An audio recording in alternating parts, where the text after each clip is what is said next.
une des 5 plus grosses crises que le monde ait connues au point de vue économique. Les 4 autres sont, depuis 1900, la Première Guerre mondiale, la grippe espagnole de la fin des années 1910, la Grande Dépression des années 30, la Deuxième Guerre mondiale, et celle-ci, par son impact, serait d'un ordre de magnitude similaire. La seule qui aurait un impact plus important serait la Deuxième Guerre mondiale. Les différentes institutions financières, le FMI ou économiques comme l'OCDE, depuis le début de l'année, ont révisé leurs prévisions de changement de PIB pour 2020. On a vu commencer l'année sur à peu près 3% au niveau mondial du PIB. Au mois de mars, on est passé à 1,5%. Au mois d'avril, on est passé à pratiquement moins 3 à moins 3,5% au niveau mondial. Donc, ça fait pratiquement 6 points de baisse de PIB par rapport à ce qui était prévu. Et il y a comme disent les Anglais, un worst case scenario, donc un scénario du pire, où on irait à un PIB qui serait à moins 6,5%. Donc, dans le cas d'une épidémie qui serait, disons, encore plus sévère. Les secteurs, pratiquement au point de vue économique, qui ont été le plus touchés, et on peut prendre comme exemple, comme paramètre, la capitalisation boursière, c'est l'industrie aéronautique. Le second est celui qui nous concerne aujourd'hui, pétrole et gaz. Et ensuite, on a toute une série qui passe par le tourisme, l'industrie automobile, les institutions financières et les assurances, la construction et la distribution. Si maintenant on regarde au point de vue impact au niveau mondial sur le secteur énergétique, l'événement de cette année fait aussi partie des top 5 au niveau depuis 1900. Et aussi, en fait, on a toujours les mêmes références au point de vue autre crise. Et même la grande dépression financière de 2018, la crise financière de 2018 n'a pratiquement pas changé la demande globale en énergie primaire. On s'attend, et ce sont les chiffres publiés par l'Agence internationale de l'énergie, à une décroissance de la demande en énergie primaire qui est de l'ordre de 6%, moins 6% par rapport à 2019. Quelles sont les énergies primaires qui sont le plus touchées? Le pétrole est le plus touché avec une baisse d'à peu près 9% de la demande, suivi par le charbon, à peu près 8%, le gaz naturel 5%, le nucléaire à peu près 2,5%, et en fait, renouvelable va augmenter un peu, à peu près à un demi, trois quarts de points, mais en fait, c'est en deçà de l'estimation, bien en deçà de l'estimation initiale. Si maintenant on regarde donc l'impact total sur l'énergie, on est entre moins 5 et moins 6% pour 2020. Si on regarde la demande de pétrole pour 2019-2020 au niveau mondial, le monde consomme à peu près 100 millions de barils par jour. C'est un nombre facile à retenir et qui est divisé en fait en à peu près 56% pour les différents secteurs du transport. 44% va dans le transport routier, entre transport automobile, et 12% va pour la partie aviation et transport maritime. Donc le reste des 44% est distribué entre la pétrochimie et l'industrie, les bâtiments et la génération électrique et autres utilisations. On retient que chaque jour, il y a 56 millions de barils par jour qui sont consommés pour les différents modes de transport. Le premier mode de transport qui nous concerne, c'est le mode de transport routier.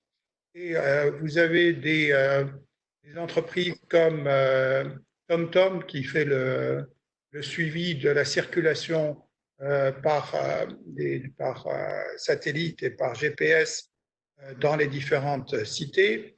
Et leur site est très intéressant parce qu'il montre l'évolution dans les grandes métropoles de la circulation. Si on prend Shanghai, par rapport au pic quotidien de circulation, on est arrivé à pratiquement 5% du pic au mois de janvier. Ensuite, avec le mois d'avril, on est pratiquement revenu à la normale. Plus proche de nous, si on prend une ville comme Paris, on est à pratiquement 10% du pic de trafic et à peu près à 1/6 du trafic normal pour cette période de l'année. On a aussi d'autres points de repère comme Stockholm qui a fait moins de confinement et eux sont à peu près à 70% de leur rythme de croisière. Au point de vue trafic aérien, qui est donc la seconde demande de pétrole, pratiquement par rapport au rythme normal qui est 100 millions de barils par jour, 100 millions de vols quotidiens, on est en fait pratiquement, 100 000 vols quotidiens, on est pratiquement en 5% du trafic aérien normal dans les régions Europe, Amérique latine, Moyen-Orient et Afrique. Les seules régions qui sont à 40% de la normale sont l'Amérique du Nord et l'Asie-Pacifique est à peu près à 30%. Donc, si on regarde maintenant l'impact sur la demande de pétrole mensuel, au mois d'avril, on va en fait baisser la demande de 100 millions de barils par jour de pratiquement 30 millions de barils. Donc, on va descendre à 70 millions de barils. Nous n'avons jamais connu une baisse pareille dans l'histoire depuis pratiquement la Seconde Guerre mondiale. Donc, 30 millions de barils par jour qui sont en fait en surproduction. Maintenant, ce qui s'est passé au niveau des prix du pétrole sur les marchés internationaux, et on reviendra après. À fin mars, on avait atteint sur le cours du Brent pratiquement 20 $ le baril, ce qui est en dollars actualisés le niveau le plus bas depuis la Deuxième Guerre mondiale. Si on compare même avant l'embargo de 73, on était à 3 $. 3 $ de l'époque sont supérieurs aux 20 $ qu'on a connus au mois de mars. Maintenant, sur l'année 2020, quels sont les pronostics? Et là, on voit une très grosse variation entre les différentes agences qui font les forecasts. L'Agence internationale de l'énergie prévoit que pour l'année 2020, nous aurons à peu près entre 9 et 10 millions de barils par jour de demande en moins par rapport à 2019. L'OPEP, qui publie ses propres analyses et projections, est plutôt à 6,5 millions de barils et l'Agence d'énergie américaine est à peu près à 5 millions de barils en moins. Donc, nous avons une grande disparité au point de vue, changement de demande sur l'année. Nous parlerons plus tard de la problématique de stockage. Maintenant, si on regarde les impacts sur le secteur pétrolier mondial, qu'on a vu, c'est que pratiquement toutes les compagnies pétrolières et aussi les compagnies de services pétroliers ont été impactées par cette crise. Et nous avons vu aussi les compagnies pétrolières réduire de façon importante, entre moins 20 et pratiquement moins 60%, leurs dépenses en activité dans le secteur amont. Donc aussi, c'est quelque chose que nous n'avons pas vu dans le passé. Finalement, si on regarde les scénarios de sortie de crise, il y a en fait une très très bonne analyse qui a été faite par le cabinet McKinsey qui regarde deux paramètres essentiels. Le premier, c'est le niveau de contrôle de la propagation de l'épidémie. Le second paramètre est les plans de relance économique. Donc vous avez deux paramètres et en fonction de ces deux paramètres, vous allez avoir un mode de reprise différent. Et donc ces modes de reprise sont dénotés par les économistes avec différentes lettres.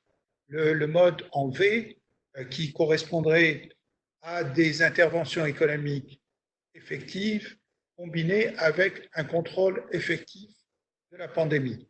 Et donc, dans ce cas-là, c'est un schéma en V, c'est-à-dire que vous avez une descente et puis une reprise relativement symétrique de l'activité économique. Vous avez un second scénario qui serait le scénario en U, c'est-à-dire que vous avez, après une décroissance, vous avez une période relativement plate, donc pas de reprise, et ensuite suivie d'une reprise. Un troisième scénario qui est considéré, c'est le scénario en W, c'est-à-dire vous avez une baisse suivie d'une petite remontée, légère remontée, ensuite il y a un rebond vers le bas, et ensuite une reprise. Et finalement, celui qu'on ne veut pas voir, c'est le schéma en L, qui est un schéma économique où après une décroissance, vous avez pratiquement peu de reprise économique. Donc aujourd'hui, les scénarios les plus probables sont les scénarios en V, U ou W. Et donc sur ça, donc, je vous rends la parole, Sinébil, et merci pour votre attention.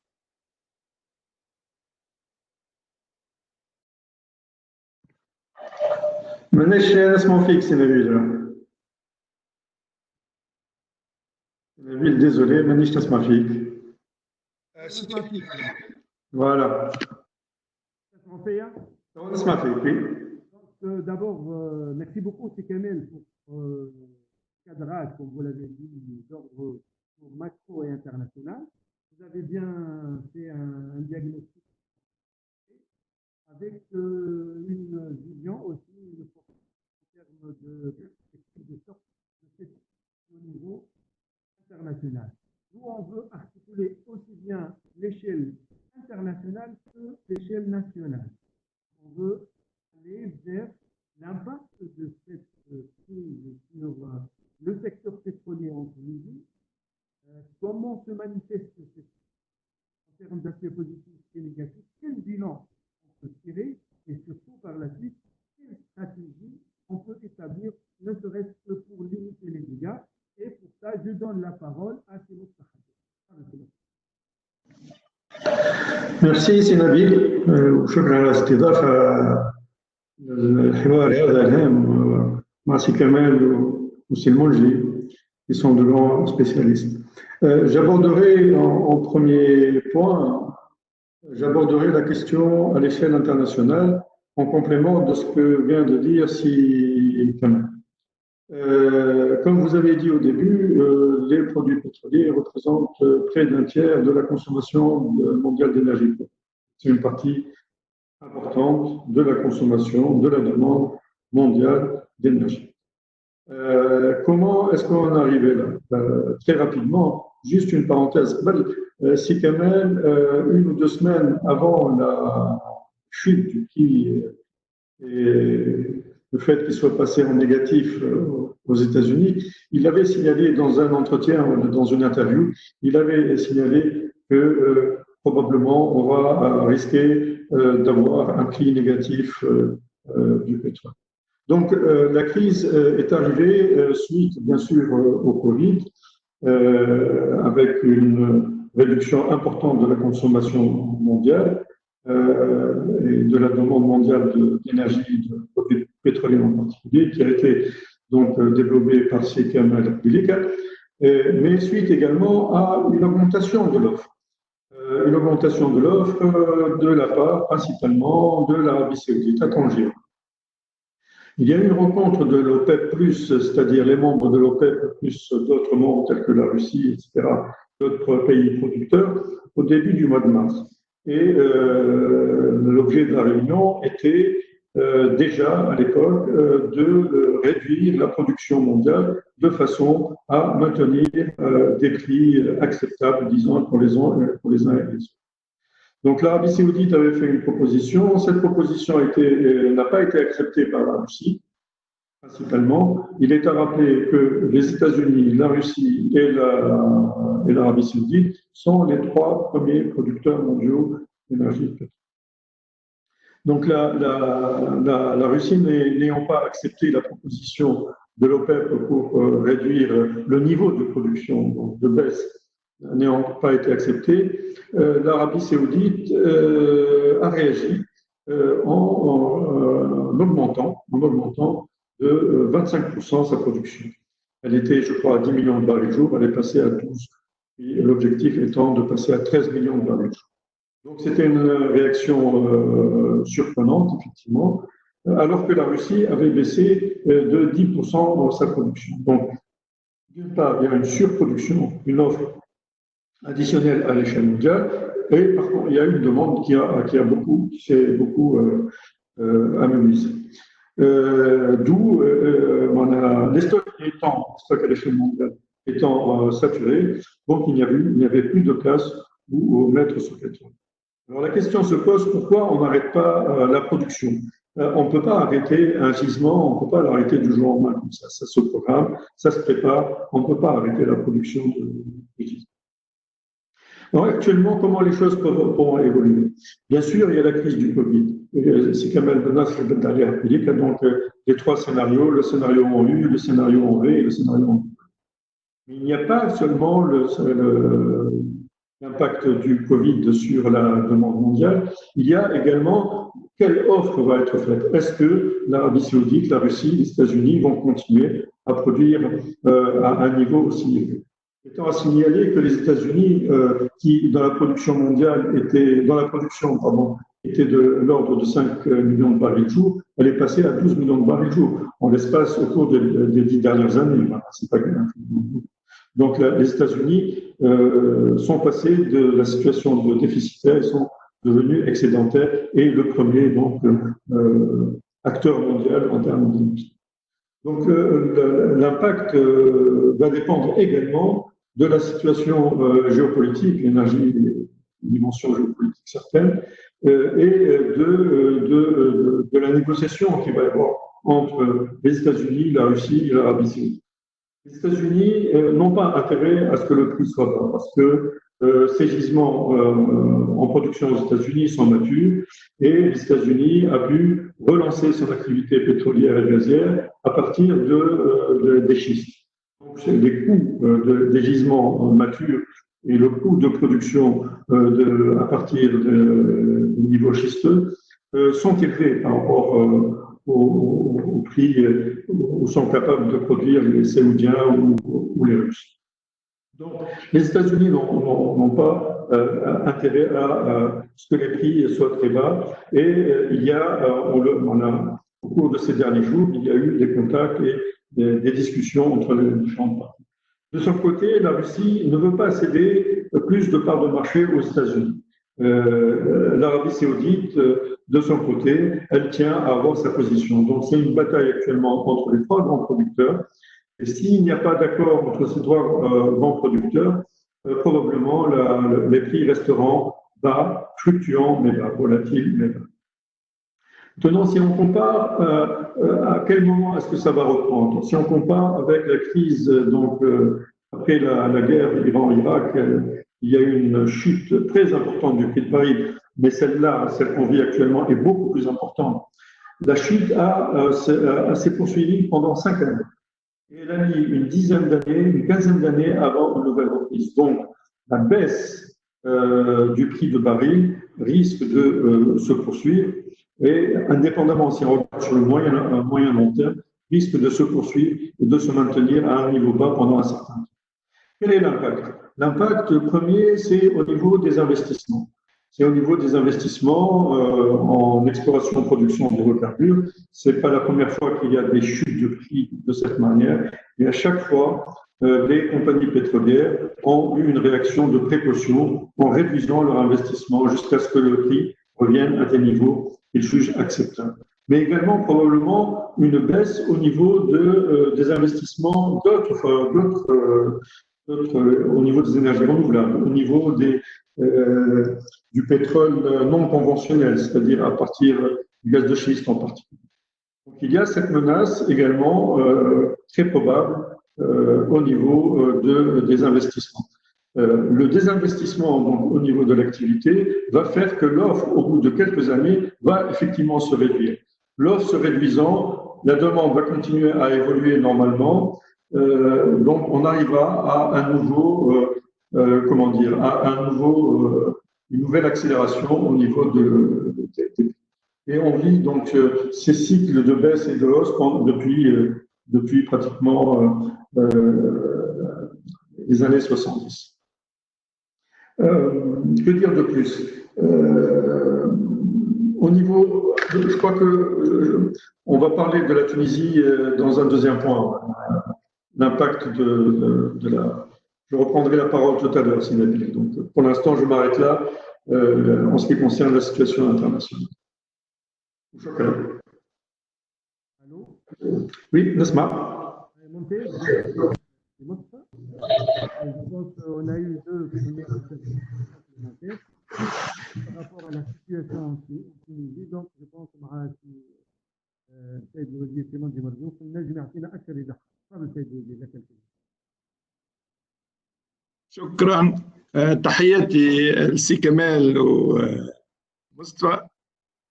أنا سعيد معكم اليوم باش نتحدثوا في وضع الطاقة الحقيقة على المستوى العالمي. سي كمال وسي مصطفى هو الحقيقة يعني تدخلهم كان ثري، وخاصة الإشارة للدراسة الأخيرة يبدو لي آخر شهر للوكالة الدولية للطاقة حول الوضعية العالمية، يعني مراجعة للوضعية العالمية للطاقة في 2020 وخاصة تأثير الحجر بكل درجاته. وكما تعرفوا الحجر بدأ ببطء يعني بشوية برك من السكان اللي هم مشمولين تقريبا 20% في فيفري، وبدأ يطلع في مارس. وكما تعرفوا احنا في تونس الحجر التام بدأ في 22 مارس. ولذلك نلاحظ أنه، ومش نعطيكم بعض الأرقام لأنه عملنا نشرية سميناها كوفيد 19 في تونس، إن شاء الله ننشرها بعد هذا اللقاء على موقع الوزارة. يعني عندما نشوف في تونس بالنسبة لشهر نلاحظوا أن صار انخفاض من شهر مارس، ولكن الانخفاض الكبير شاهدناه في شهر أفريل. وحتى ما نكثرش عليكم بالأرقام، أنه الوقود للطائرات في أفريل 90% في أفريل 90% بالنسبة لأفريل 2019. بالنسبة سامحني لأفريل 2020 مقارنة 2019 الوقود الطائرات 99% تقريبا 100%. الزيوت الصناعية 90%.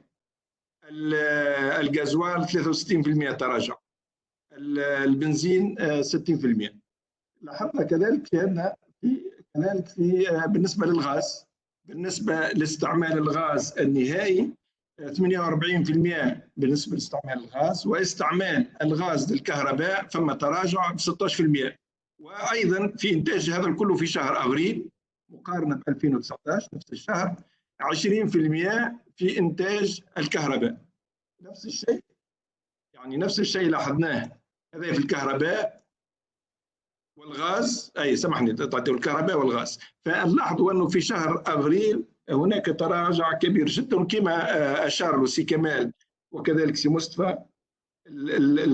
كل المشكله هي مشكله الطلب، يعني هناك تراجع كبير جدا 30% في الطلب العالمي. كما نلاحظوا احنا في تونس عندنا تراجع كبير من 20% الى اكثر، الى حتى 99%، 90%، 63% في الغازوال على الطلب. واحنا في تونس طرح علينا بعض الاشكاليات، يعني كيف تستفيد تونس من هذه الوضعيه التي فيها تراجع كبير جدا للاسعار وتراجع كذلك في الطلب بما فيه في تونس. وحتى احنا في تونس هذا الطلب يعني اثر فينا من ناحيه يعني التوزيع، واثر كذلك من ناحيه انه الستوك ما نجموش نبيعوه، واثر كذلك في تصدير الخام التونسي، وهو يعني اول مره تقريبا حسب ما يحكوا لي المسؤولين في الشركه التونسيه الانشطه البتروليه، اول مره مجينا حتى طلب تقريبا الاسبوع الفارط شحنه في المجينا حتى طلب. فاصبح عندنا كذلك اشكال كيف نخزن الانتاج التونسي وكيف نستفيد. بالنسبه للاستفاده احنا حاولنا ان نستعمله ونشتري لكل، خاصه انه اكثر الشرايات هي في حاولنا ان نشتري حتى انه نستعمل كل الامكانيات الخزن اللي هي تقريبا 3 اشهر، شهر عند اقل شويه من شهر عند الستير وشهرين عند الموزعين، وكذلك ايجاد حلول لخزن انتاجنا وانه نواصل حتى الان ان نواصل في الانتاج في تونس بالنسق الطبيعي. ويبدو حتى شهر ماي ويمكن حتى بدايه جوان عندنا حلول اذا كان ما تبقاش الازمه ان شاء الله انه ما نلقوش مشاكل بالنسبه للخزن ونصدروه بعد ذلك. هذه اغلب الملاحظات. اذا حتى نلخصها انه حاولنا نشتري اكثر ما يمكن حسب قدرات الخزن وحسب كذلك امكانياتنا الماليه، وكذلك اداره والتصرف في خزن المنتوج الداخلي حتى ما نلقوش مشاكل في تصديره وما نصدروش يعني باسعار يعني ضعيفه جدا. وثم هناك ايضا بعض الاليات اشاروا لها يعني العديد في عديد المناسبات اللي هي التحوط، اللي هي الهجين.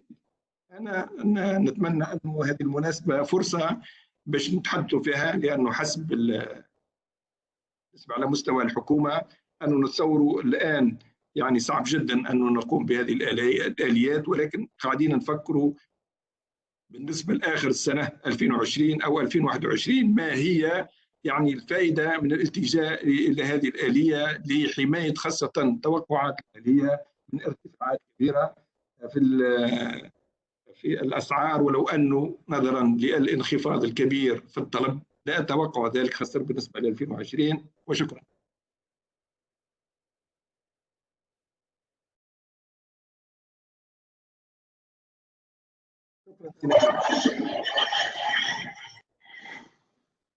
سيد الوزير على كل هذه الايضاحات. اعتقد الصوره توضحت نسبيا. دونك البعد العالمي طرحناه، كل الاشكاليات اللي هم المنتجين وانعكاسات هذه الازمه على تونس، وخاصه الانعكاسات على الماليه العموميه وما هي الاجراءات التي تم اتخاذها في نفس الوقت للاستفاده من هذه الفرصه انخفاض اسعار النفط على الصعيد العالمي، ولكن هي في كل حالات استفاده محدود على اعتبار معناتها لي كونترانت تعيشها العمومية، والكونترانت الثانية اللي هي طاقة الخزن. وفي نفس الوقت أنه بالنسبة للخدمات أو معناتها الصناعة التونسية البترولية فيمكن معناتها أن نستحفظ هذه الصناعة ونحد من الانعكاسات السلبية لهذه الأزمة. ولنا نعود نرجع لسي مصطفى حداد الذي اقترح، هو تحدثت معه معناتها قبل الانطلاق، حول استراتيجية الحد من معناتها الحد من التاثيرات السلبيه او سكيل ابيل هو ليميتي لي ديغا او اون استراتيجي دو موندر دوغري. دونك سي مصطفى نعطيك الكلمه باش تحدثنا على هذا. نجمش نقول كلمتين ساعه قبل على l'impact de cette crise de Covid et de cette chute du prix du baril sur l'économie tunisienne et sur ce secteur. Très rapidement, puis ensuite je passerai à ces propositions d'une stratégie du moindre regret. Le pétrole, les produits pétroliers représentent un tiers à peu près de la consommation nationale. Les produits pétroliers représentent la moitié de la consommation nationale d'énergie primaire. Le gaz représente une moitié et les produits pétroliers représentent l'autre moitié. Les produits pétroliers, il y a trois principaux, il y a trois principaux produits pétroliers, c'est le gasoil, le GPL et l'essence.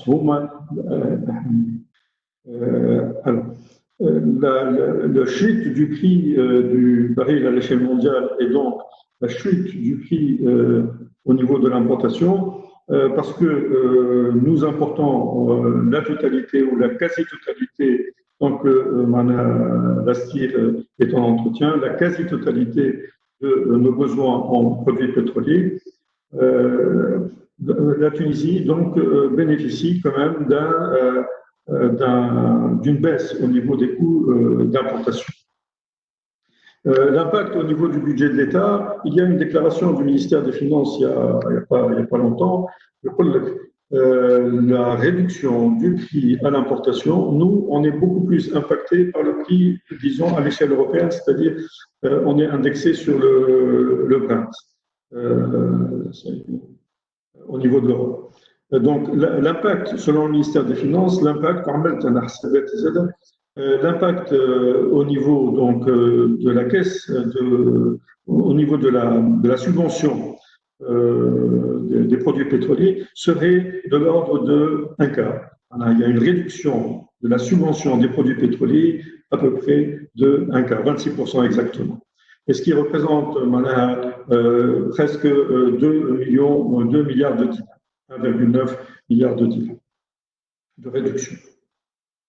L'impact, disons, positif, le fait que la réduction des prix à l'échelle mondiale, donc au niveau de l'importation, nous permette d'économiser au niveau de la subvention, d'économiser quand même près de 2 milliards de dinars. L'autre point plutôt négatif, et bon, je suis dans l'activité, voilà, j'ai été dans l'activité depuis le milieu des années 70. Chaque fois qu'il y a eu une chute du prix international du baril de pétrole, il y a eu une réduction des investissements. Les compagnies pétrolières, se contractent, et même les grands, les petits, il y a une réduction des investissements d'exploration et de production. Donc le risque aujourd'hui, c'est qu'il y a, le premier risque, c'est qu'il y ait une réduction des investissements pour renouveler nos réserves de pétrole et de gaz. Le deuxième risque, c'est au niveau des gisements. Nos gisements datent des années 60 qui des années 70 qui et leurs coûts de production sont élevés. Vu que la production a baissé, le coût de production est élevé. Et certains gisements, lorsqu'il y a eu des chutes importantes du prix du baril, certains gisements ont produit à perte. Et j'imagine qu'aujourd'hui, sur les semaines où on vit actuellement, certains gisements doivent produire à perte. Et dans ce cas, on ne peut pas tenir longtemps. Les opérateurs étrangers sont des opérateurs qui calculent et nous avons eu par le passé des gisements qui ont été fermés. Isis, par exemple, tout de suite, une réduction, une fermeture de certaines concessions d'exploitation. Très rapidement au niveau donc de l'impact sur l'économie nationale et sur le secteur d'activité. Maintenant, le hulul, si on veut, et quelles sont les pistes possibles. Concernant les pistes, nous ne sommes pas, la Tunisie n'est pas un acteur majeur, ni en termes de consommation, ni en termes de production, ni en termes d'émissions de gaz à effet de serre. Donc, nous sommes un petit acteur. Un petit acteur, même à l'échelle régionale, bien sûr, et qui aura un faible impact sur ce qui peut se passer à l'échelle mondiale. Comme je disais tout à l'heure, l'avenir énergétique, une stabilisation des prix, l'évolution des prix dépendra beaucoup plus de ce que décideront les grands producteurs tels que les États-Unis, la Russie et l'Arabie saoudite. Donc, à notre niveau, qu'est-ce qu'on peut faire? Il y a plusieurs degrés, disons. Il y a ce qui est lié au phénomène Covid et à la chute actuelle du prix de Paris. Et il y a des problèmes qui remontent à plusieurs dizaines d'années et qui sont donc à traiter probablement également et qui ont un impact sur notre économie. Je vais commencer par les problèmes qui sont liés directement au Covid. Étant donné qu'il y a une baisse des prix à l'échelle mondiale, la réaction serait effectivement de stocker. Bon, il se trouve que la Tunisie n'a pas d'excès de stockage. La Tunisie a un stock de sécurité qui est bon an ballant, qui est relativement correct, sauf peut-être pour le GPN, où il n'est pas encore, disons, la capacité suffisante, peut-être, je dis bien. Et au niveau de stocks stratégiques, c'est-à-dire des stocks qui permettent, nous n'avons pas de stocks stratégiques. Nous avons étudié depuis les années on a eu régulièrement des études, et c'est bien à l'État qu'à la STEG, ils ont fait régulièrement, tous les 10 ans, il y a de nouvelles études qui se font pour effectivement réfléchir à la possibilité d'un stock stratégique, y compris le stock géologique. Donc il y a eu des études régulièrement, mais ces études n'ont pas été concluantes. Bon, il faudrait probablement remettre à jour ces études et voir dans le contexte actuel ce que ça donne. Alors maintenant, faut-il créer des stocks stratégiques? On ne peut pas dire aujourd'hui, oui, il faut le faire de telle manière parce que nous n'avons pas les éléments, mais on pourrait dire que oui, ça vaut le coup d'actualiser les études qui ont été faites et de refaire les calculs et d'actualiser les calculs. La deuxième chose, c'est l'achat à terme l'achat pour profiter du niveau actuel des prix. Alors, c'est à double tranchant. Le décideur politique ou les décideurs, les principaux acteurs du secteur sont assis, comment dire, ne sont pas sûrs, disons, ne sont pas sûrs que le fait d'acheter à terme aujourd'hui, on soit certainement gagnant. Il n'y a pas aujourd'hui de stratégie gagnante pour dire oui, on est sûr aujourd'hui, si j'achète à terme, si j'anticipe sur le marché et j'achète, je suis sûr de gagner. Et le décideur du secteur public n'a pas la possibilité, n'a pas la souplesse, n'a pas.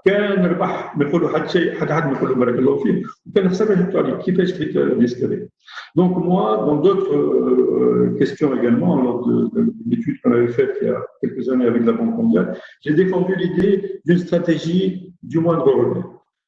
C'est-à-dire, il y a un risque de gagner, il y a un risque de perdre, mais il y a également une possibilité de gagner. Et donc, de distribuer le risque, ne pas prendre une seule solution. Il y a bien sûr la première solution, c'est d'augmenter la capacité nationale de production, mais augmenter la capacité nationale de production, c'est quelque chose qui se calcule sur 5 ans. Voilà, ce n'est pas immédiat. Au niveau de la raffinerie de l'Astier, qui est actuellement, il y a plus de 50 ans, la raffinerie de l'Astier, plus tout à fait adéquate. Il y a eu plusieurs revampings qui ont été faits. Au niveau de la capacité de production de nos champs, au niveau des énergies alternatives, aussi bien le solaire, l'éolien, bien sûr, mais également, pourquoi écarter le pétrole non conventionnel, le pétrole et le gaz non conventionnel. Donc ça, c'est une autre piste. Et bien sûr, il y a la possibilité, qui m'en public, de constituer des stocks stratégiques. Donc on ne peut pas mettre ses œufs tous dans un même panier qui m'appelle le gouvernement. Il s'agit de jouer sur plusieurs pistes possibles de façon à distribuer le risque sur différentes possibilités. Et c'est ce que j'appelle personnellement des stratégies de moindre regret. On n'est pas sûr de gagner, mais si on perd, ça peut. Et c'est pour ça que l'idée est de distribuer les différents risques. Je viendrai ensuite, dans une troisième intervention, sur les problèmes qui remontent à très loin, à plusieurs dizaines d'années, avec des propositions également. C'est-à-dire, pour le secteur, je parle uniquement du secteur pétrolier, du secteur de l'énergie dans son ensemble.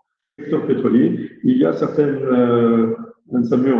tendances structurelles, il y a des tendances lourdes qui date depuis quelques décennies déjà et qui mérite également peut-être réflexion et discussion. Voilà. Shukran. Merci beaucoup.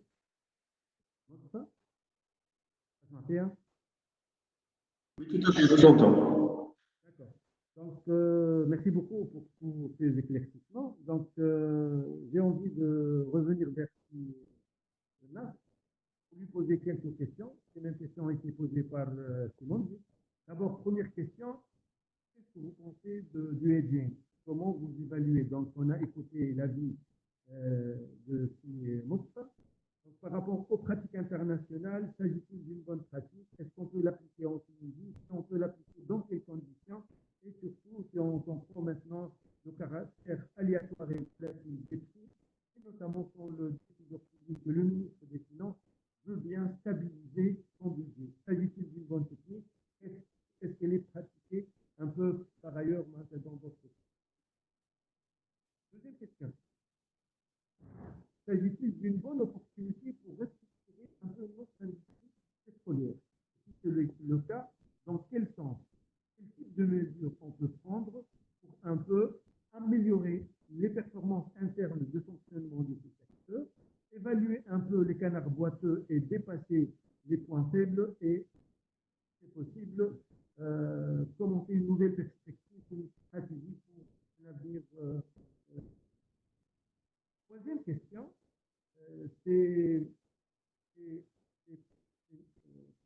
Troisième question que j'ai envie de poser par rapport à l'impact de cette sur nos stratégies qu'on a commencé par rapport à la maîtrise de l'énergie et surtout des énergies renouvelables. Ça va impacter positivement ou négativement les choix qu'on a faits et un peu les perspectives. Et je vous donne la parole, s'il vous plaît. Merci beaucoup, Sinabil. Tout d'abord, je voudrais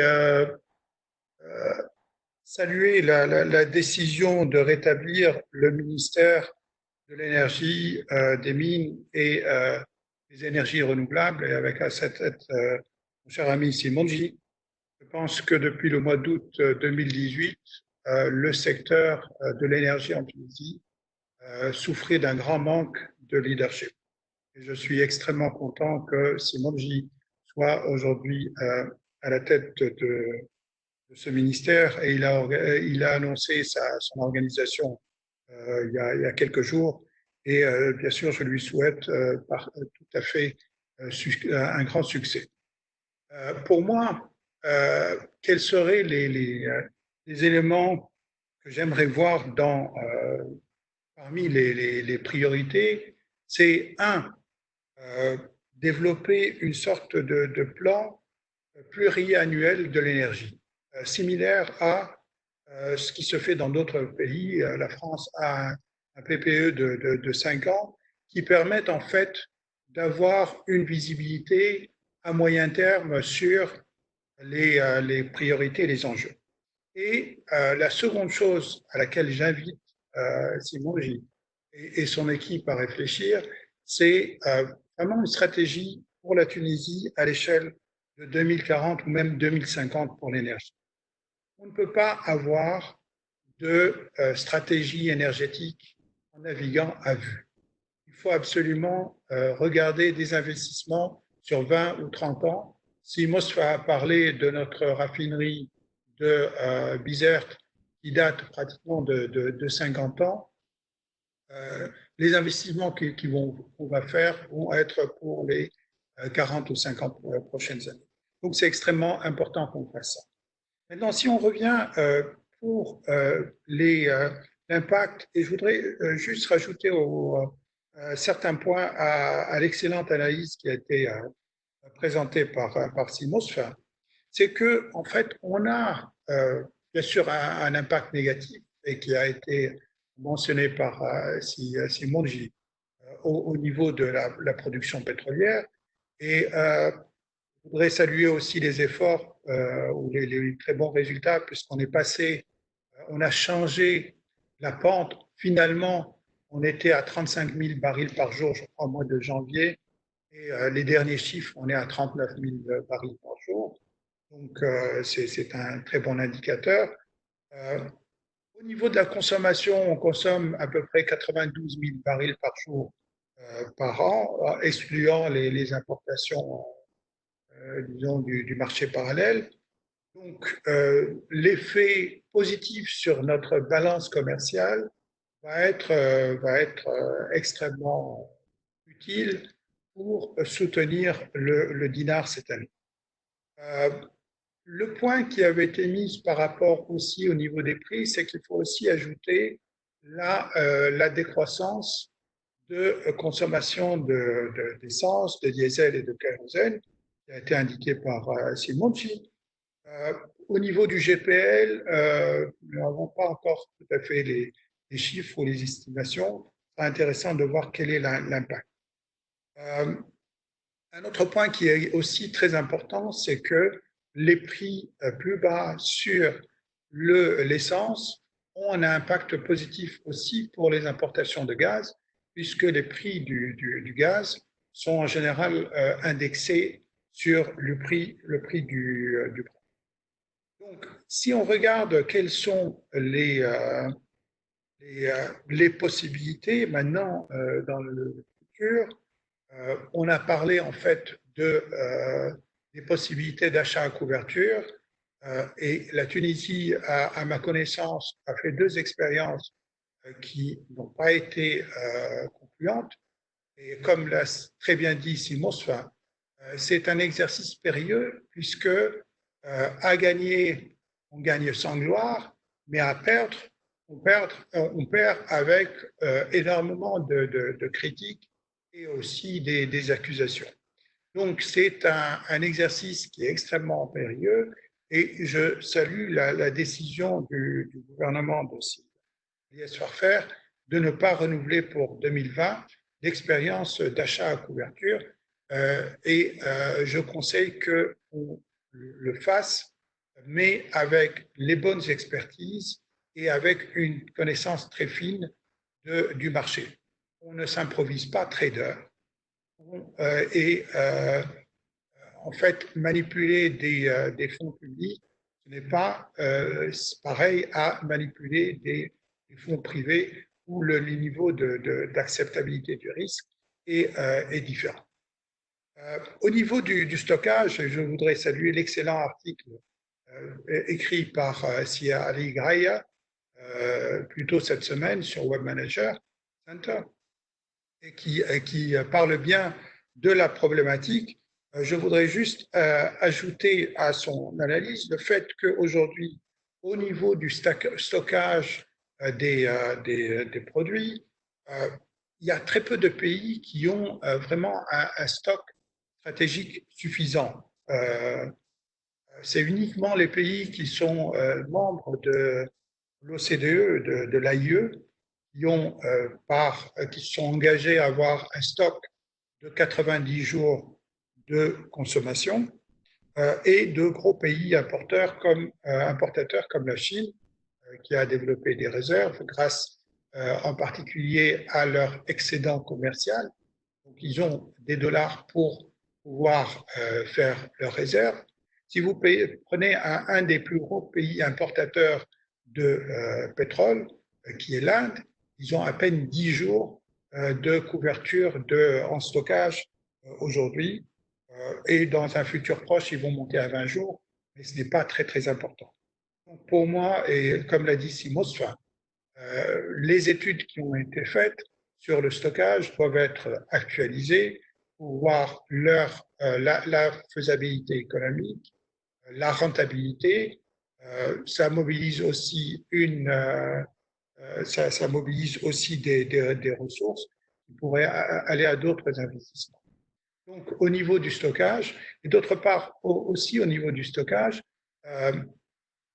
la raffinerie de Bizerte étant à l'arrêt, nous ne pouvons en fait pratiquement, et comme on importe des produits raffinés, donc on ne parle pratiquement que de stockage potentiel de produits raffinés. Et donc, pratiquement, ça se fait surtout sur des installations de surface.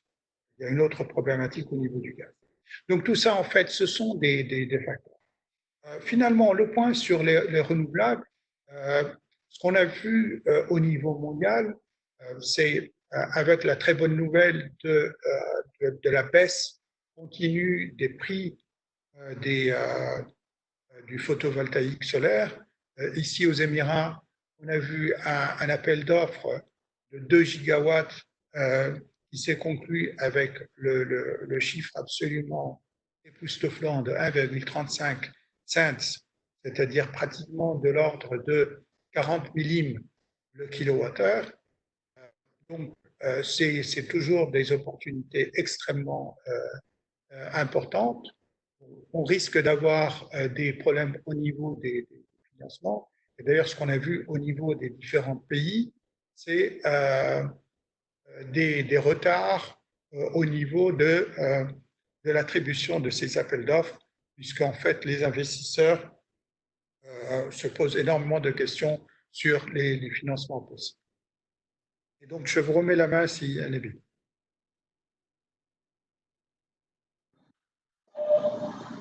Merci beaucoup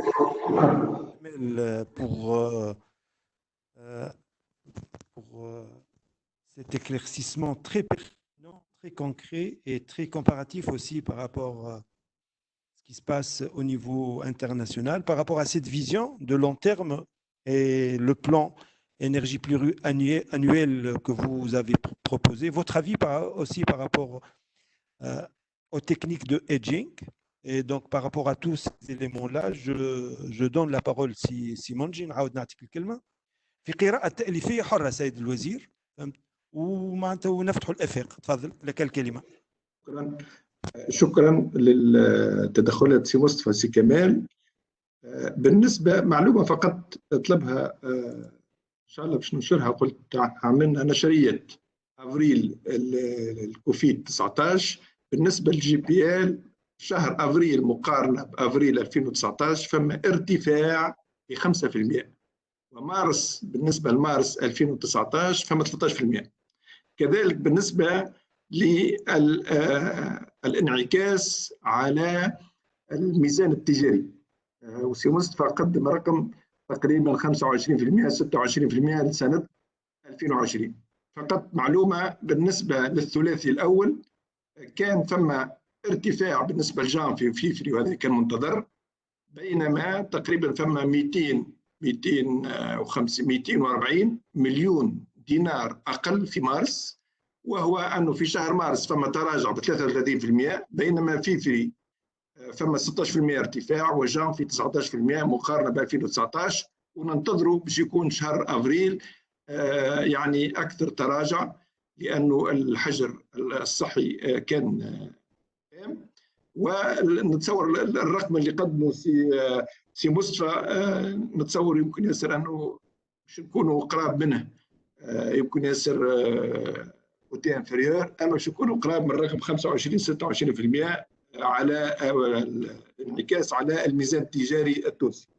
الملاحظات اللي قدموها كذلك مخطط لعده سنوات. انا بطبيعه الحال كان عندي نفس وشاطر سي كمال ضرورة هذا المخطط. احنا عندنا المخطط بالنسبة للطاقات المتجددة، ولو أنه ما يمكنش نقول عليه كلمة مخطط لأنه ما هيش رزنامة محددة متابعة يعني بآليات متابعتها وتنفيذها إلى غير ذلك.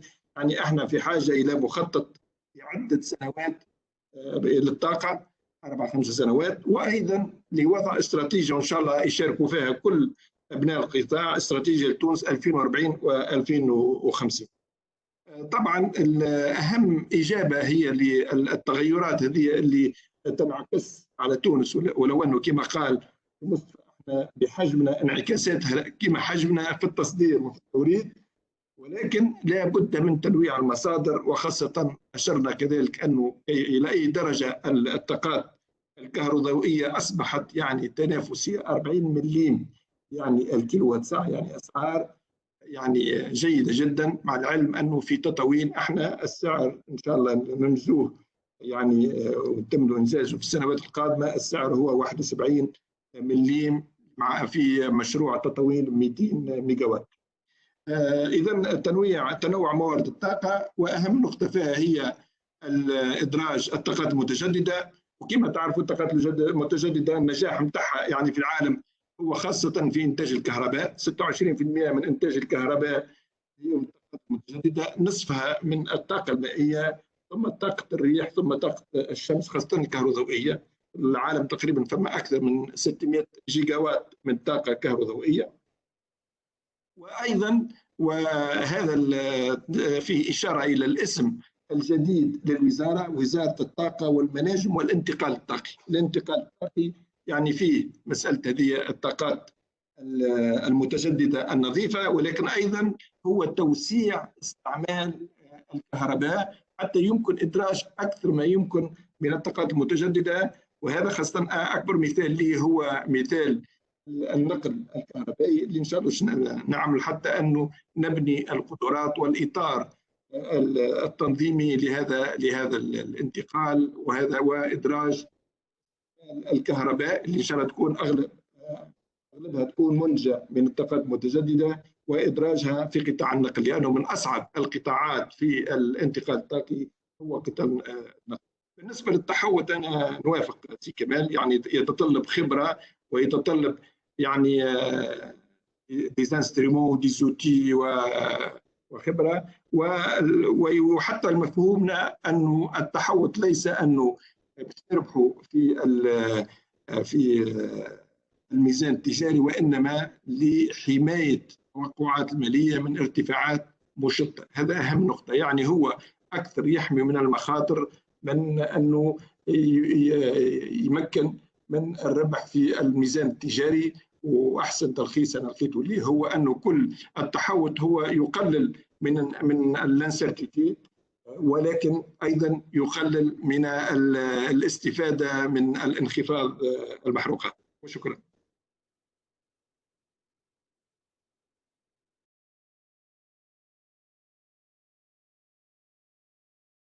سيد الوزير، بالنسبه لهذه العلاقات نحب نقول للأخيان اللي عنده سؤال ينجم يطرحه على معناتها المكان التشات، ونجموا احنا نطرحوه على الساده المتدخلين.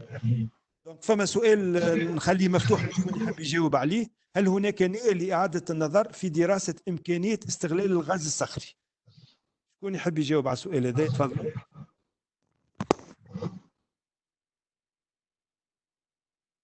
يمكن كان نجم نعطي كلمة على في هذا.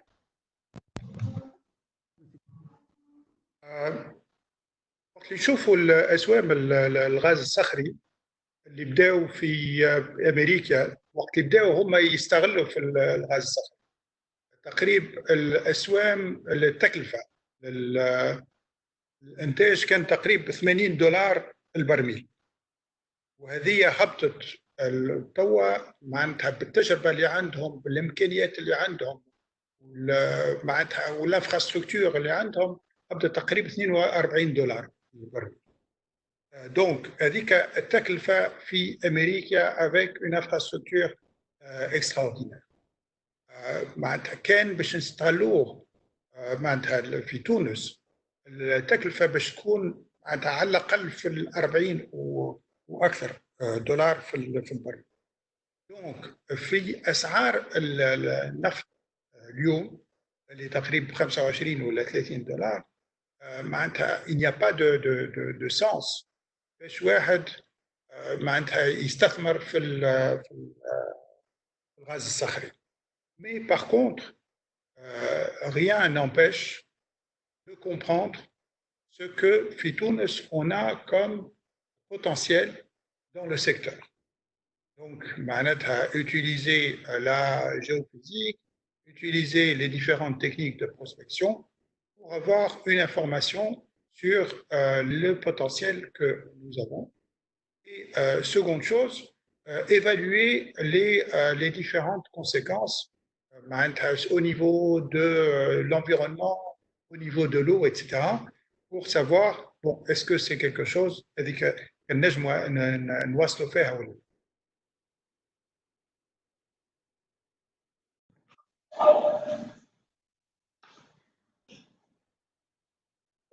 Est-ce que je peux ajouter un mot? نجمش عندي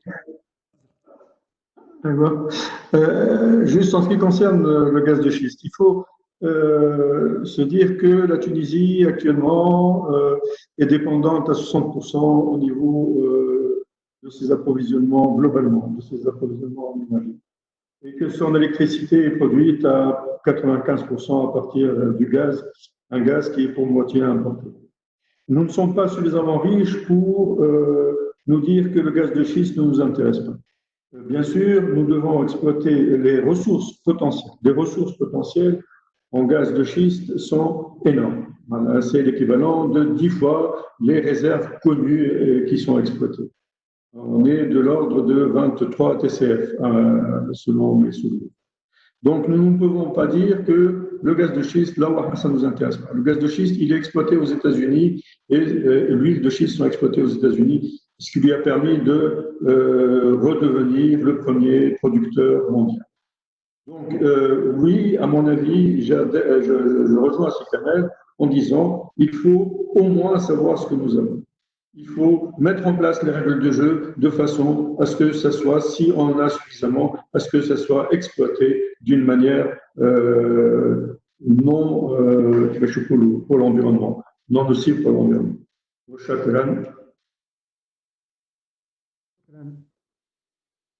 Question concernant la place de la STIR dans la filière énergétique tunisienne. Quel avenir on peut lui imaginer? نحب يتفضل. نجم نبدا au niveau du passé كان ممكن.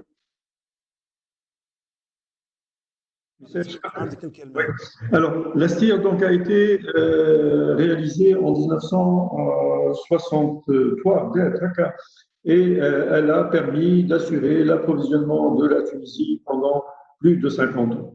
La STIR actuellement est une vieille raffinerie et les ingénieurs et les dirigeants de la STIR ont énormément de mérite. C'est une raffinerie qui continue à produire d'une manière correcte, sans grand problème. Donc, il faut tirer notre chapeau. Je tire mon chapeau aux ingénieurs, aux techniciens, aux employés de la STIR qui ont pu tenir à bout de bras une raffinerie. Quel est l'avenir de la STIR? Le stockage a son avenir. Au niveau de la raffinerie elle-même, je ne suis pas suffisamment spécialiste en raffinage pour dire oui, elle a un avenir ou pas. Actuellement, les raffineries sont de taille, la taille de notre raffinerie Zaharoun, elle fait moins de 2 millions de tonnes par an, lorsque nous consommons 4,5, disons, millions de tonnes de produits pétroliers. Donc, elle ne permet pas de satisfaire la totalité des besoins de la Tunisie. Est-ce qu'elle est rentable ou pas? Est-ce qu'elle est récupérable ou pas? Est-ce que les travaux qui sont en cours vont la rendre performante par rapport au marché mondial?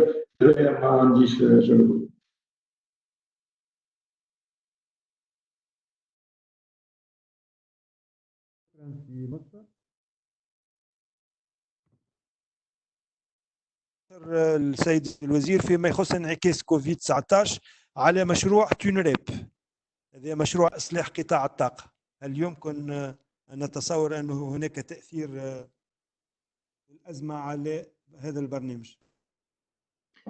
هو الحقيقة أنا لي في نبيلة. الحقيقة أنا لي يمكن أسبوعين أو 3 بعثت العديد يعني من المشاريع للوزارة والمديرين العامين، أنه قلت لهم هذه مشاريع نجموا نشتغلوا عليها عن بعد، منها تينريب، يعني اللي هو هنا أو هناك العديد من الدراسات والأعداد أن لمخطط الوزارة وبرنامج الوزارة يمكن العمل عليها، منها هو مشروع تينريب، لأنه اللي يتطرق إلى إصلاحات في كل القطاع، من بينها هي كذلك حتى مسألة التكرير والخزن في تونس. فإن شاء الله احنا نواصلوا، بل أنه نسرعوا في يعني في الوصول إلى نتائج والتقارير النهائية لتينريب، حتى نعملوا بالتوصيات اللي يمكن ننزلوها على الواقع القطاع في تونس. فيما يخص الإجراءات اللي يمكن اتخاذها للحفاظ على الاستثمار الخارجية، وخاصة بالنسبة إلى الصعوبات اللي يعيشوها بعض المستثمرين. سي نبيل ما سمعتكش. مجموعة أسئلة تهم الإجراءات التي يمكن اتخاذها من قبل الوزارة للحفاظ على الاستثمار الخارجي في ظل الصعوبات اللي يعيشوها بعض المستثمرين الأجانب. تفضل. شكرا، بارك الله فيكم على السؤال. يعني احنا الآن هناك لقاءات دورية ويعني تعاون مع المستثمرين حتى نحافظوا على تواجدهم في تونس وندعموا تواجدهم في تونس.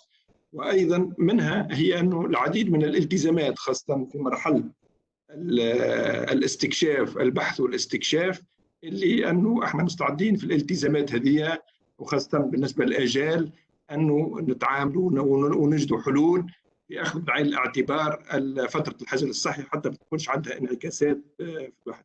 كذلك هو التعاون والتنسيق مع كل المجموعة بالنسبة للخزن، بالنسبة للحقول التي في حالة استغلال، نتعاون حتى أنه نوفقوا في تنظيم ومسألة الخزن قبل البيع إنتاجهم من النفط.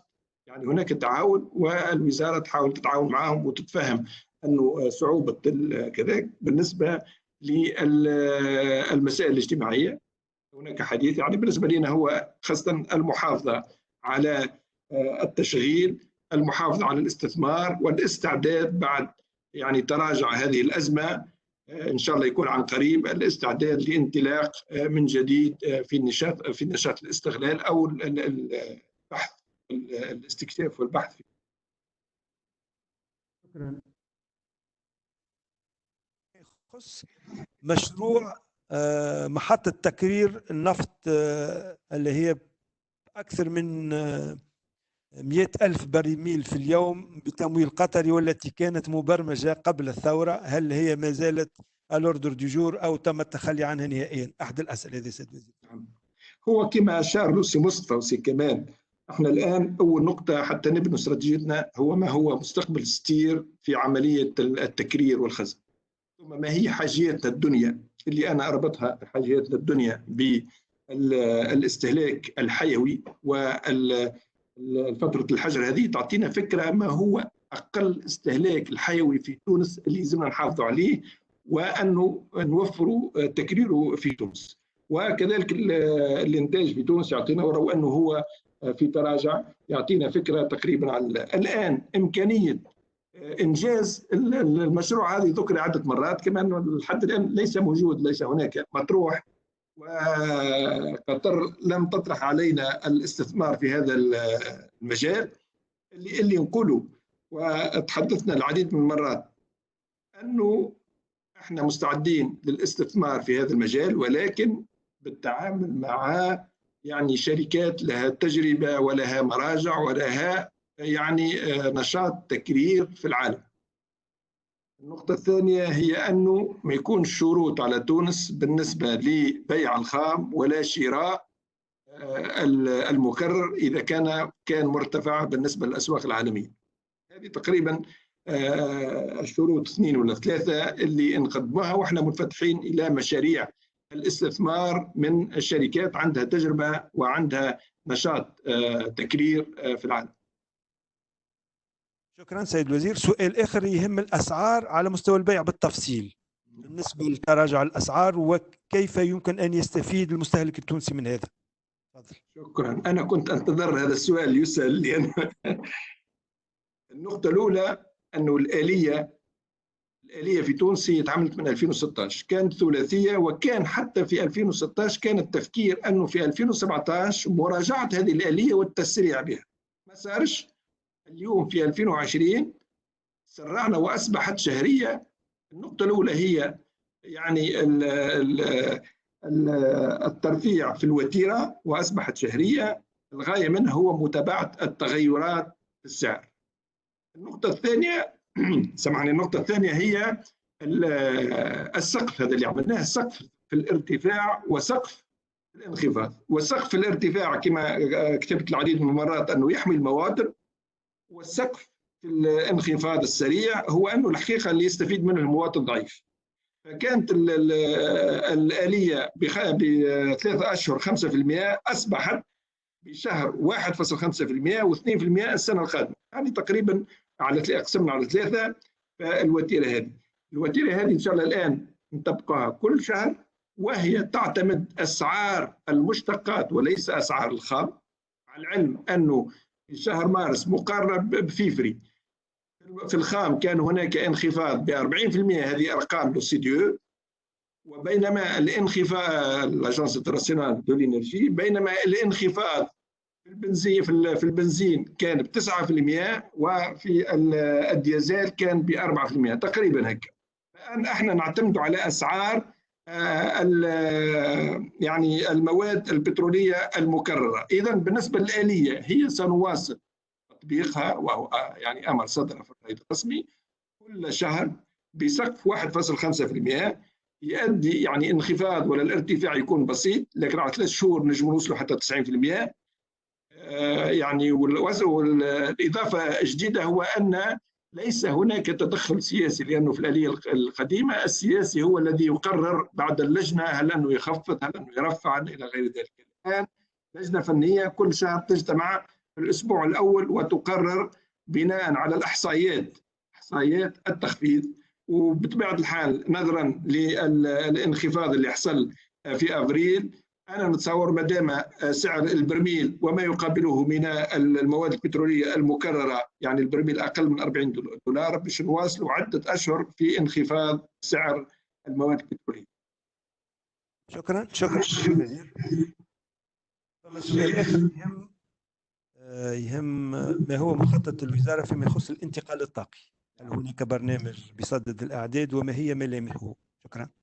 الانتقال الطاقي، ولو أني أنا أمام خبراء ونتصور حتى المشاركين العديد منهم يعني متمكنين ومختصين في الميدان، كما تعرفوا أنه أهم نقطة بالنسبة لي هي يعني لابد أن نواصلوا فيها بل ونسرعوا، هي النجاعة الطاقية، التحكم في استهلاك الطاقة، وننطلقوا من البرنامج اللي أنجز في 2018 مع سي خالد قدور، والتوصيات في التسريع في النجاعة الطاقية، وكذلك التوصيات اللي صارت في آخر ديسمبر 2017 مع سي خالد قدور، التوصيات في تسريع الانتقال الطاقي. فالانتقال الطاقي هو 4 محاور. هو خاصة المحور الأول مش نشتغل عليه كثير، اللي هو الطاقة النظيفة والطاقات البديلة. المحور الثاني هو توسيع استعمال الكهرباء.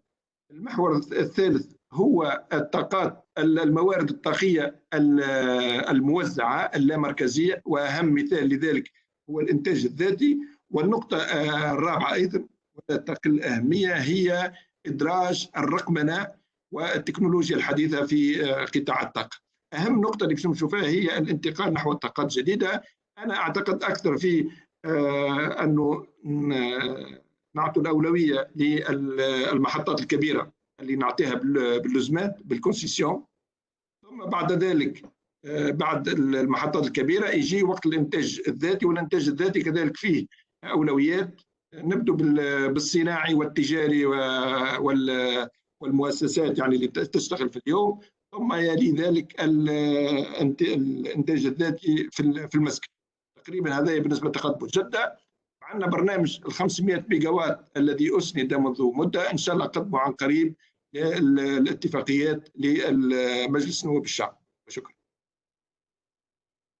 شكرا سيد الوزير. أعتقد الحقيقة هما الأسئلة متعدة ولكن أعتقد هذا المستوى أتينا على أهم المعطيات. نشكركم على المداخلة نتاعكم، وقبل أن نختم نعطيكم كلمة حرة للسادة المتداخلين. نشكروا الجميع اللي تبعوا فينا ونقول لهم إن شاء الله في فرصة قادمة. تفضلوا. دونك نبدأ بسيد الوزير. أنت سي نبيل ما سمعتكش بالكدا. سي نبيل قلت لك ما سمعتكش بالكدا. عندك الحق، سامحني. دونك قبل أن نختم نحب نعطيكم كلمة نهائية حرة للجميع كتأليف وخلاصة وفتح آفاق.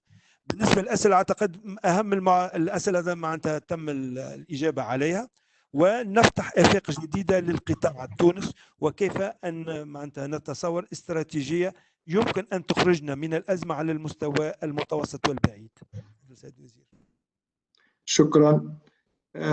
كما قلت أنا ذكرت أنه احنا في تونس يعني إن شاء الله نعمل مخططات على المدى البعيد، لكن معروف أنه وفي أغلب دول العالم القطاع المحروقات سيبقى عنده وزن في التدفقات الطاقية في تونس، في الاستهلاك، في التوريد، في التصدير، وزن كبير جدا. لا بد من تشجيع الاستكشاف حتى أنه نحد من تراجع الإنتاج في تونس من النفط والغاز، أنه نشجع كذلك التعاون التونسي الجزائري وندعمه ونكثفه فيما يخص الغاز وما يخص كذلك الكهرباء، ولما لا التعاون في الطاقات المتجددة. إن شاء الله أن المشاريع نسرع في مشاريع الطاقات المتجددة حتى تخفف يعني استهلاكنا للغاز لإنتاج الكهرباء يعني هذه كما قلت، ثم إدخال مرونة في القطاع الطاقة، وحتى يمكن امتصاص هذه الصدمات والتغيرات الكبيرة تحدث في العالم.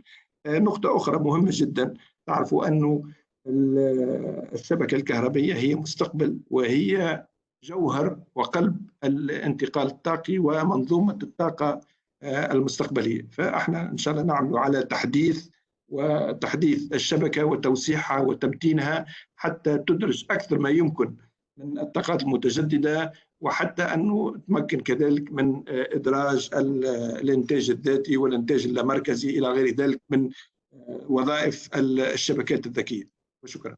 شكرا سيد لويس. مصطفى.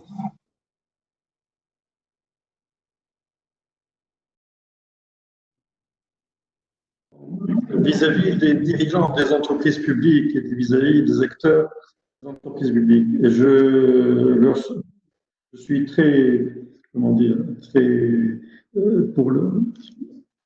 très reconnaissant, disons, pour ceux qui continuent actuellement à accepter à diriger des entreprises publiques, vu les difficultés qu'ils ont à pouvoir, vu la réglementation des entreprises publiques actuellement, qui est assez rigide. Comment profiter des opportunités offertes actuellement avec la chute du prix du baril. Un dirigeant d'entreprise publique ne peut pas. Il n'a pas la latitude actuellement de pouvoir gérer son entreprise comme pourrait le faire un privé.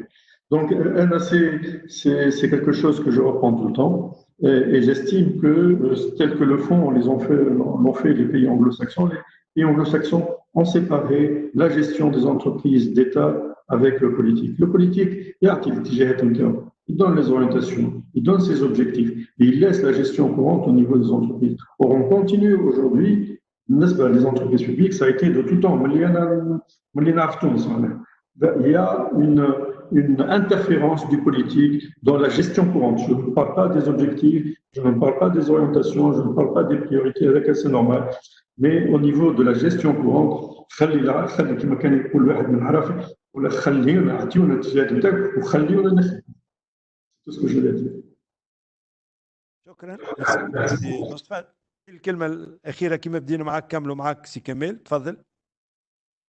شكرا سي نبيل. Par rapport aux points qui ont été soulevés par Simonji et aussi Mosfa, je voudrais souligner qu'un vecteur très important pour Tunis, ce sont les entreprises nationales. Les entreprises nationales ont énormément de problèmes de trésorerie dus aux impayés. Il faudrait que cette manne financière qui est créée par cette opportunité de prix bas du pétrole permette aussi à ce que l'État puisse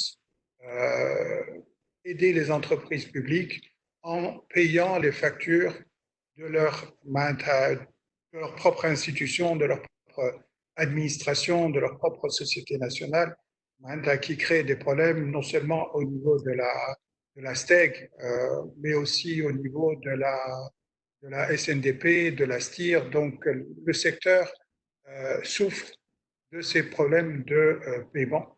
Ça, c'est le premier point. Le second point, c'est peut-être aussi au niveau des sociétés nationales ou semi-nationales, c'est pouvoir aider des compagnies comme la compagnie tunisienne de forage. aujourd'hui, la baisse importante d'activité aux États-Unis permet d'acquérir des appareils de forage à un coût extrêmement bas. Donc, ce serait la possibilité de se rééquiper en moyens de forage modernes en utilisant les dernières technologies digitales pour une fraction très faible du coût de revient. Donc, mon message, c'est que n'oublions pas les acteurs importants du secteur tunisien pour les soutenir. Très bonne conclusion. Donc, je vous remercie tous. بكل معناتها كيفاش نقولوا بكل بساطة بارك الله فيكم على المجهود وعلى الوقت اللي خصصتوه. دونك هي أول معناتها نشاط وأول تظاهرة تنظمها الجمعية التونسية للغاز والنفط. إن شاء الله نعطيكم موعد في أنشطة أخرى، وإن شاء الله نتعاونوا أكثر من أجل تسليط الضوء على قطاع الطاقة في تونس. وشكرا لكل المتدخلين اللي كانوا يتابعوا فينا. شهية طيبة وإلى اللقاء. سي المنجي، سي كمال، سي نبيل، ان شاء الله بالتوفيق. ميرسي بوكو. شهية طيبة. شهية طيبة، يعطيكم الصحة. إلى اللقاء. سي منصف، سي مصطفى، سلامة. سي منجي، إلى اللقاء. سلامة. شكرا سي نبيل. شكرا.